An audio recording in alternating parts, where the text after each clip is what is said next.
hadirin jamaah, bapak-bapak, ibu-ibu yang dimuliakan Allah Subhanahu wa taala. Alhamdulillah, walaupun cuaca kurang mendukung, tapi kita dipilih di antara hamba-hamba Allah yang pada saat ini menghidupkan sunnah dari Nabi kita Nabi Muhammad SAW. Insyaallah nanti kita dikumpulkan juga dengan Nabi kita Nabi Muhammad SAW. Amin ya rabbal. Para hadirin jamaah yang dimuliakan Allah Subhanahu wa taala, Tuan Syekh Al-Imam Abu Hamid Muhammad bin Muhammad Al-Ghazali di dalam kitab beliau Ihya Ulumuddin, beliau menjelaskan amal ibadah kita itu laksana bekal. Kita punya ibadah di dunia, sholat, puasa, baca Quran, i'tikaf, zikir, yang lainnya semua daripada rangkaian ibadah. Itu kata Tuan Syekh Imam Al-Ghazali, semua itu adalah bekal. Semua itu adalah bekal. Bekal untuk di dunia, terlebih-lebih nanti di yaumul kiamat. Kemudian Tuan Syekh Imam Ghazali mengatakan, saking lamanya perjalanan, terkadang bekal itu busuk. Terkadang bekal itu kadaluarsa. Saking perjalanannya jauh. Sama. Itu sebagai gambaran, terkadang kita ini sudah ngumpulin bekal, sholat malam, sholat fardu, baca Quran, puasa. Tapi mohon maaf, kata Imam Ghazali, terkadang amal-amal kita bisa jadi kadaluarsa. Sebab apa kata Tuan Syekh Al-Imam Al-Ghazali? Di antaranya sebab hal-hal yang menggugurkan amal ibadah kita. Kan rugi bu, sudah ibadah, sudah sholat, tahu-tahu di catatan amal baik kita tidak ada, hangus, kadaluarsa. Na'udzubillahi min. Itu jangan sampai terjadi di dalam kehidupan kita. Cukup kita ini capek di dunia. Ya, sering kan para hadirin ditanya, orang nih di dunia tempatnya capek, ngitung duit terus, capek gak? 24 jam loh, ngitung duit terus. Suatu ketika ada seseorang datang kepada guru saya, kemudian menyampaikan sebuah unek-unek di dalam hati. Wahai Tuan Guru, saya ini hidup di dunia capek, benar-benar capek. Kemudian guru saya bertanya, emang kerjaanmu apa? Pengangguran gitu. Penganggur? Bayangkan, yang nganggur saja capek katanya, apalagi yang kerja. Dan itu memang ad-dunya mamlu'atun bil mata'i. Dunia itu isinya capek. Tidur terus, bangun terus, sholat terus. Jangankan yang kerja, tadi dikisahkan dia nganggur aja capek sama nganggurnya. Maka di dunia ini para hadirin, karena di dunia tempatnya capek, maka cukup capeknya hanya di dunia. Jangan sampai nanti di alam kubur, jangan sampai nanti di alam barzah, jangan sampai nanti di yaumul kiamah juga masih capek. Na'udzubillahi min. Maka siapkan bekal. Siapkan bekal untuk nanti menghadapi perjalanan yang begitu luar biasa.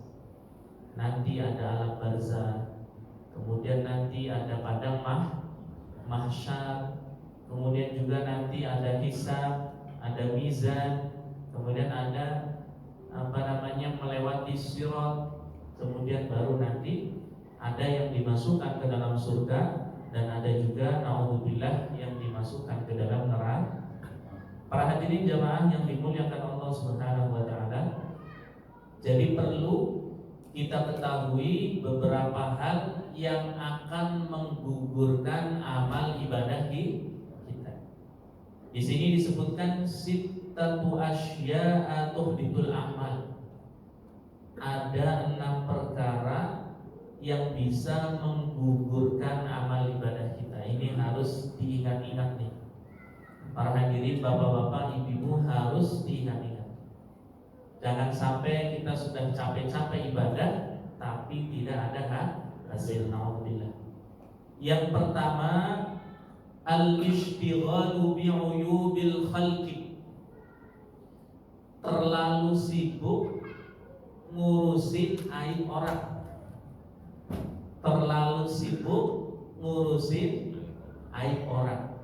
Maaf, kalau orang sudah sibuk ngurusin kesalahan orang lain, dia terus akan mencari kesalahan, keluputan daripada saudara-saudara.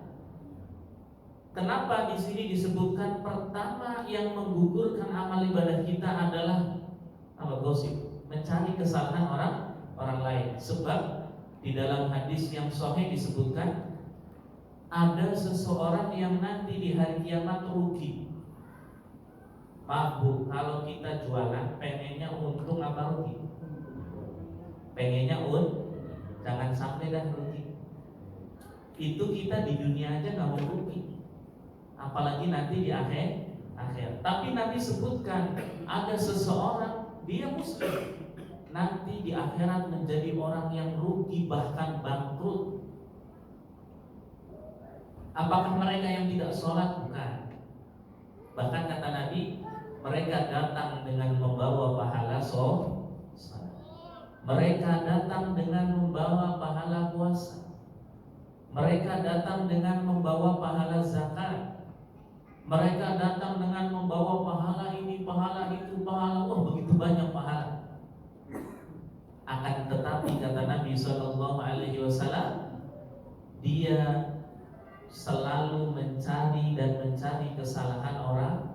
Dia selalu ketika orang sudah mencari kesalahan, akhirnya mencaci maki, akhirnya menghina. Bahkan kepada seorang yang bermaksiat pun kita nggak boleh menghina. Harusnya kita tolong. Kalau ada orang berbuat maksiat, dalam hati kita harusnya bilang, ya Allah kasihan, dia sedang dibawa oleh syaitan. Jangan ahli nar, calon-calon penduduk neraka kan? Kita boleh menghina amalnya, namun orangnya dilarang oleh Nabi Shallallahu Alaihi Wasallam. Tugas kita menasehati dan juga mendoakan. Kembali lagi Pak Hadirin, awas, hati-hati, jangan sampai kita sibuk ngurusin aib orang. Cukup introspeksi diri. Saya memahami, jika setiap orang amar ma'ruf nahi munkar kepada dirinya, maka tidak perlu ada amar ma'ruf nahi munkar kepada orang lain. Paham nggak para hadirin? Jika setiap orang, setiap muslim mampu amar ma'ruf nahi munkar kepada dirinya sendiri, nggak perlu tuh ada amar ma'ruf nahi munkar kepada orang, karena setiap kita sudah amar ma'ruf nahi. Maka ini para hadirin jemaah yang dimuliakan Allah Subhanahu wa taala, kita harus berhati-hati, jangan sampai kita sibuk ngurusin aib orang, kemudian kita lalai kepada kesalahan diri kita sendiri. Bahkan disunnahkan kalau kita mengetahui aib seseorang ditutup, jangan sampai dibuka. Man satara musliman, kata Nabi, satarallahu yaumal qiyamah. Orang yang menutupi aib saudaranya, nanti aibnya akan ditutup oleh Allah hari kiamat. Maka ini perlu dicatat, di antara yang menggugurkan amal kita, terlalu sibuk ngurusin aib orang lah. Para hadirin jamaah yang dimuliakan Allah Subhanahu wa taala. Yang kedua, wa qaswatul qalbi, kerasnya hati. Kerasnya Maaf, orang kalau hatinya keras susah dinasehati. Orang kalau hatinya sudah keras susah dinasehati. Udah dibilangin, Pak, mohon maaf, sholat subuh itu 2 rakaat. Ah, saya mah gak mau Ustaz, pengennya 3 rakaat aja, kurang kalau 2 rakaat. Sholatnya diterima gak? Bu, kalau sholat zuhur itu 4 rakaat, Pak Ustaz kebanyakan, saya pengennya 2 aja. Orang yang hatinya keras, mohon maaf, susah menerima nasihat. Bahkan diibaratkan seseorang yang hatinya keras adalah seseorang yang berjalan di dalam kegelapan tanpa penerang. Mohon maaf, di kegelapan ibu jalan, nggak ada lampu penerang, kira-kira bisa jadi ibu nabrak tiang kan? Orang kalau hatinya keras, mohon maaf, gampang menerjang sesuatu yang tidak diridhoi oleh Allah Subhanahu, susah dinasehati. Masih mending orang itu ketika dia salah bisa diingatkan, itu masih mending. Makanya Al-Imam Al-Habib Abdullah bin Alawil Haddad, beliau mengategorikan seseorang ada beberapa tipe. Di antaranya ada rajulun yadri annahu yadri, seseorang yang mengetahui bahwa dirinya mengetahui. Seseorang yang mengetahui bahwa dirinya mengetahui. Kemudian ada rajulun la yadri annahu yadri. Ini harus dibangkitkan para santri, para alumni.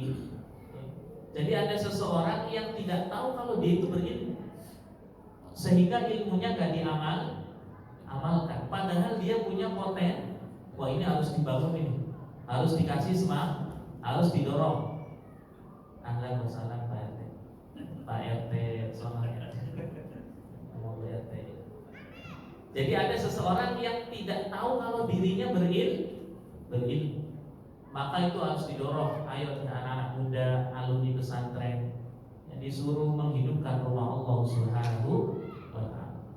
Kemudian ada seseorang rajulun yadri annahu la yadri, sadar diri. Seseorang yang sadar diri bahwasanya dirinya memang tidak berilmu, sehingga gak serampangan. Kalau ada sesuatu masalah tanya sama yang berilmu. Kalau ada sesuatu yang meragukan, tidak langsung menuduh, coba ditanyakan. Kemudian yang terakhir nih, naudzubillah min dzalik, ini yang hatinya keras. Rajulun la yadri annahu la yadri, seseorang yang tidak sadar kalau dirinya tidak berilmu.